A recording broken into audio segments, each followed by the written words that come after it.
उधर बड़ी खबर का रुख कर लेते हैं। पंडित धीरेन्द्र शास्त्री की यात्रा का दूसरा दिन है आज।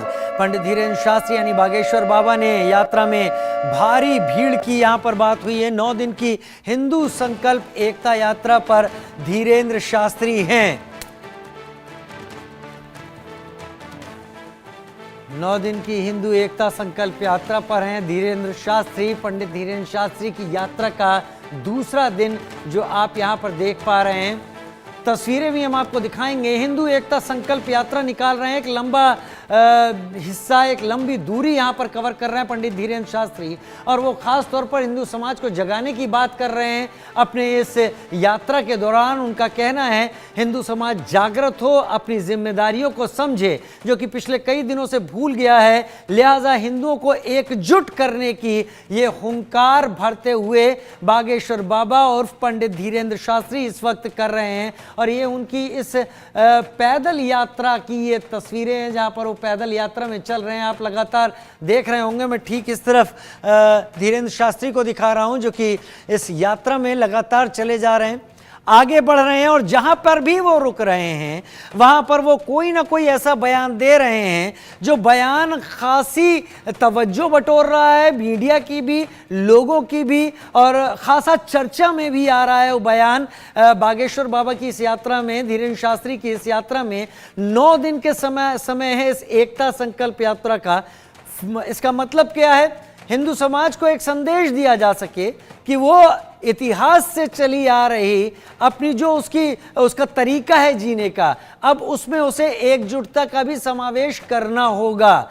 एक हैं तो सेफ हैं का नारा जो प्रधानमंत्री दे रहे थे वो देश के परिप्रेक्ष्य में दे रहे थे, लेकिन वैसे ही एकता का नारा दे रहे हैं यहाँ पर बागेश्वर बाबा, और वो इसके नारे के साथ हिंदू समाज को एकजुट करने की यहाँ पर कोशिश कर रहे हैं।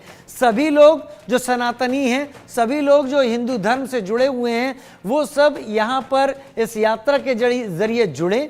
इस यात्रा में कुछ दूरी तक वो बागेश्वर बाबा के साथ या धीरेन्द्र शास्त्री के साथ पैदल चलें, इस यात्रा का हिस्सा बने, और इस यात्रा का हिस्सा बनने के साथ वो उन विचारों को आगे पहुंचाएं, क्योंकि धीरेन्द्र शास्त्री का ये कहना है कि वो एक जरिया मात्र हैं समाज को एकजुट करने के लिए।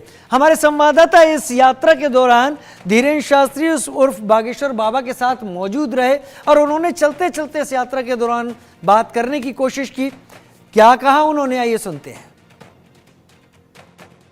धीरेन्द्र शास्त्री के द्वारा जो है बागेश्वर धाम से ओछा धाम तक पदयात्रा की जा रही है, और साथ ही साथ हमारे साथ वह मौजूद भी है, हम उनसे बातचीत भी करते रहेंगे। साथ ही साथ वह जहाँ से भी निकल रहे हैं लोगों से भी बातचीत कर रहे हैं, और उनका एक ही संकल्प है, सभी हिंदू एक हो और इस किसी भी प्रकार की बटाव ना हो, और उसको लेकर के लगातार आप देख पा रहे हैं कि लोगों में खासा उत्साह भी देखा जा रहा है, और साथ ही साथ लोगों में भारी उत्साह भी है। तो हम गुरुजी से भी बात इस चीज को करते चलेंगे और साथ ही साथ उनसे भी जानते चलेंगे। साथ ही साथ ये भी देखने को आ रहा है कि इसमें बड़ी संख्या में लोग इसमें शामिल हुए हैं और लोगों में भी भारी उत्साह है। उनका मानना है कि इसमें सभी को एक होना होगा, क्योंकि सभी हिंदू जब एक होंगे तभी उनका गुरुजी का जो संकल्प है वह पूरा होगा। उसी मकसद को लेकर के हम खुद गुरुजी से बात करेंगे, क्या कुछ वो कहते हैं। गुरुजी क्या कहेंगे इस यात्रा को लेकर? क्या कहना है, बस ये 9 दिन की छुट्टी लेकर बिलासपुर से आए हैं जी। अलग अलग राज्यों से लोग इसमें सम्मिलित हुए हैं और खासतौर में महिलाएं भी बड़ी संख्या में शामिल। पूरे देश के लोग हैं, ये देश की नई क्रांति है। इस देश में अब जागा हुआ हिंदू है, अब ये भागने वाला नहीं है और यह यात्रा रुकने वाली नहीं जब तक इस देश में पूरे देश का हिंदू एक नहीं हो जाए। महिलाओं में खासा उत्साह है, क्योंकि महिलाओं का कहना है कि खासतौर पे वह रणचंडी बन के नीचे जमीन पर उतरी और सड़कों पर। बिल्कुल, हम चाहते हैं माताओं की नारायणी सेना बने। धन्यवाद। तो बागेश्वर बाबा धीरेन्द्र शास्त्री कह रहे हैं कि एक नारायणी सेना बनाने की जरूरत है, एक नारायणी सेना बने, माताओं की बने, युवाओं की बने। वो एक ऐसी सेना होगी जो सनातन धर्म के लिए, हिंदू समाज के लिए रक्षा का काम करेगी, और ये नारायणी सेना के साथ साथ एकजुटता सबसे ज्यादा जरूरी है।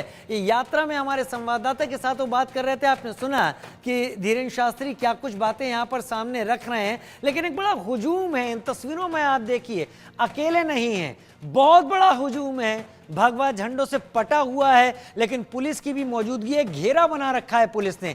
देखिए पूरा का पूरा यहाँ पर घेरा बना हुआ है।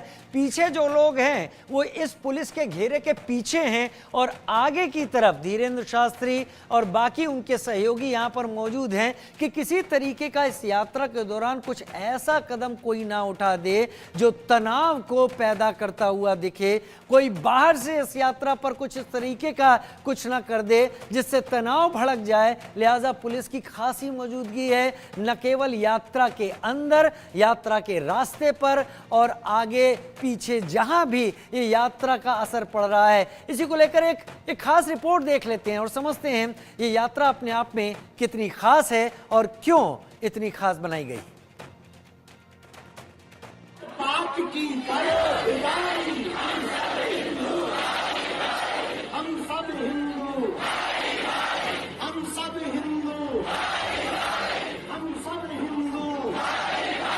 बागेश्वर सरकार ने आना है भारत को।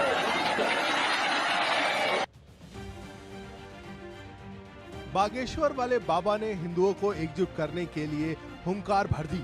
हम सब हिंदू, हम सब हिंदू। हजारों की उमड़ी भीड़ के बीच हिंदू राष्ट्र बनाने की बात कह दी। की छाती पर जाकर भगवान का नाम लिखवाना, हिंदू राष्ट्र।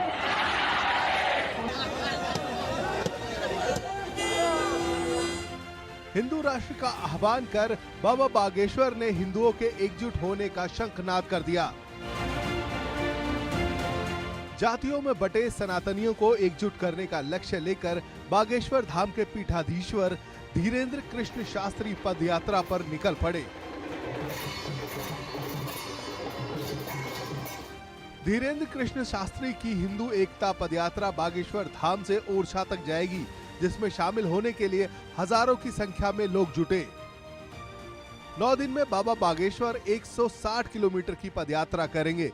रोजाना 20 किलोमीटर चलेंगे। 29 नवंबर को ओरछा में पदयात्रा का समापन होगा और आज यात्रा शुरू हुई तो पहले दिन ही जन सैलाब उमड़ पड़ा। यात्रा में शामिल होने के लिए देश के अलग अलग हिस्सों से लोग पहुंचे। बाबा बागेश्वर की माने तो इस यात्रा का मकसद जातियों में बटे सनातनियों को एकजुट करना, जात पात के नाम पर बंटने से रोकना, सनातन विरोधियों को हिंदुओं की ताकत दिखाना, सरकार के सामने सनातन बोर्ड की मांग उठाना, लव जिहाद के खिलाफ हिंदुओं को जागरूक करना और आदिवासी इलाकों में धर्मांतरण रोकना है। सनातनियों की एकता पदयात्रा का प्रमुख लक्ष्य तो अभी वर्तमान में भेदभाव और जात पात को मिटाना है, परंतु अगर मंदिरों में ये प्रयोग की जाती है या पहल की जाती है, निश्चित रूप से बहुत अद्भुत होगी, अनूठी होगी। इससे इस देश में वो क्लियर हो जाएगा कि देशद्रोही कौन है और राष्ट्रभक्त कौन है।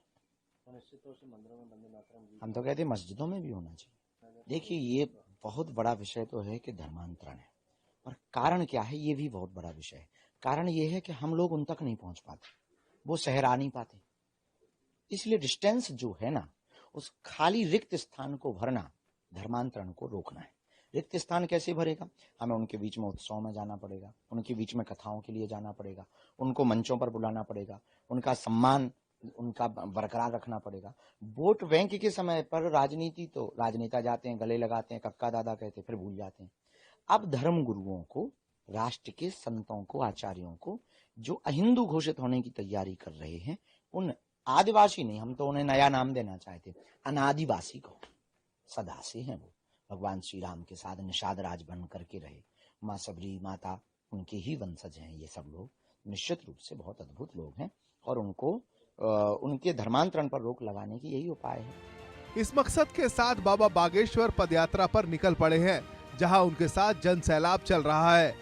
29 नवंबर तक चलने वाली इस यात्रा के दौरान धीरेन्द्र कृष्ण शास्त्री जगह जगह हिंदुओं को जाति पाति से ऊपर उठकर एकता का संदेश देंगे। लेकिन सवाल है कि क्या धीरेन्द्र शास्त्री की सनातन हिंदू एकता पदयात्रा से हिंदू जागरण होगा?